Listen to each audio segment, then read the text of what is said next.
Sean Zattel, FightHype.com here, one of the very best heavyweights in the sport, former heavyweight champion of the world, Joseph Parker. Joe, so you'll be returning in Texas on the undercard of Mikey Garcia and Jessie Vargas, that's right? Yeah, that's correct. I haven't been in the ring for a long time. I think the last time was in June 2018, fighting ex-Leopai. So I've had a good time off. I actually had a fight lined up to fight Jessie, but it was out of our hands while the doctor pulled us out. So I'm looking forward to having a fight again soon. So we're in camp. We're training. It was a good start to camp. I've had a good break in New Zealand, but I kept up with training, and I feel like starting camp off well, in shape. Rounds of shape. No, I'm in shape, and like I said, I'm excited to be back in the ring. It's been a while, so I want to get in there. I'm itching to get in there. Yeah, well, you mentioned rounds of shape, but you sound like you were kidding. But first of all, how was it that spider bite? Did it weaken you at all? Did it keep you out? Listen, I had no idea it was a spider bite until we saw the doctor here in America, and then there was a hole in my leg. Jeez. And then he said, "Do you guys have spiders in New Zealand?" I have no idea. And then he said it was a spider bite. So the doctor's the one that pulled us out of the fight. Said we weren't fit to train the fight. And I was saying, please don't pull us out, but it is what it is. And so when I was back home, I was very careful. If I saw anything close to me. But I know you and Kevin, one of the main things you guys have always talked about is make sure you stay in shape in between fights. I was staying in shape. I feel like I am in shape, and I feel like that's why it's good to start camp in shape, because you're not working on losing weight and trying to get fit. I'm starting camp at a good sort of good level, and so it was important to stay in shape, which I have, and I had a good Christmas and New Year's, but I still trained around that time. When you were watching the Chisora fight, how do you think that would have went with? What were you thinking, and how would that fight have went had you been healthy that night? I back myself all the time, and I know I can beat him. And I was happy for him because he got a good win, and David Price stepped in and sort of I don't know if he saved the show, but he was able to recover from me pulling out and sort of helping the show. But when I watched the fight, I pictured myself in there, and I know I can beat him. In my heart, I know I can beat him. And after the fight, I wanted to reschedule. No, after his fight, and us not fighting him, I wanted to reschedule again for a future date, but I haven't heard back. So now it's just training and leaving it up to the team to get the next best opponent we can get. What kind of caliber of opponent do you think you get by next month in February? I hope it's someone in the top 10, top 15. I want to fight. I want to fight the top. The only way to get back to the top is to fight the best guys that we can get.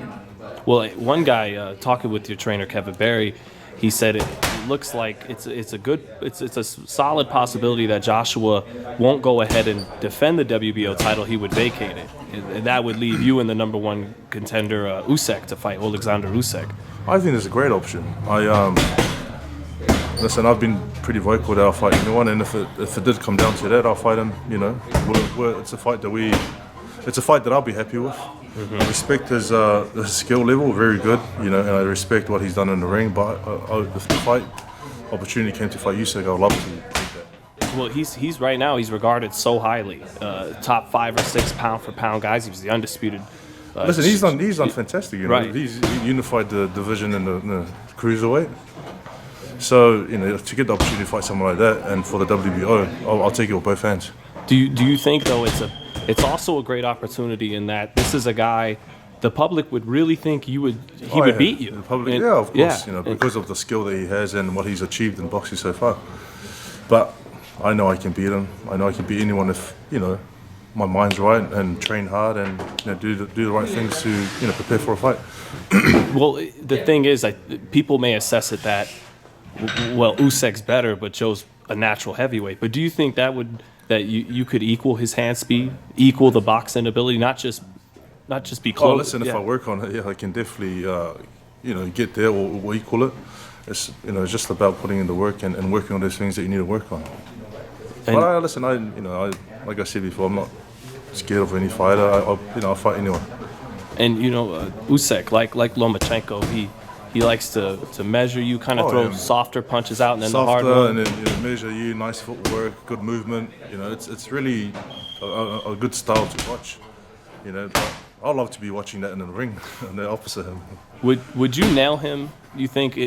Would you think you could take advantage while he's setting up with those softer punches, that you could hit him in between him setting up those harder shots? I guess if we had the opportunity, like if the fight was made, and then we studied, how he fights and how he operates and how he moves, then we could pick up a few things. At the moment, it's just talk. But unless we lock something in, and then I'll definitely sort of put all my focus onto his style and what he does. Well, in your one fight in 2019 was a big knockout with the right hand on Lapai. Oh, it was good. It was good stoppage. He's tough. He comes forward and he's tough, and he took a lot of punches, and he took a beating with the punches. But would have been nice to see him drop. But we stopped him, and then the ref stopped it. So it was a good win. But I feel like I can do more and do better. Yeah, because heading into that fight, you talked about this kind of more aggressive mentality in the ring. Yeah. Do you think that's something you still have in 2020? I think Carry we into showed a bit 2020. of it, and 2020, I think we'll show a lot more of it. That's the only way, enough of this. It's good to be a nice guy, but boxing's different. When you're in the ring, you've got to take care of business, do what you have to do to win. And after that, we'll be friends again. But now it's, take no prisoners. What's the ultimate goal this year? Oh, bro, to fight for a world title again would be awesome. And to win, make history as two-time world champion or unified champion.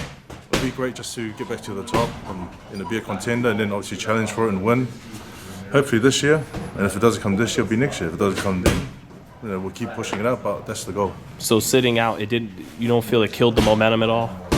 It did a little. Okay. Sitting out killed a bit of the momentum that we had, but there's no point in looking back and being upset about it. We just have to move forward. It's 220 now, new goals, and we've got to push for it.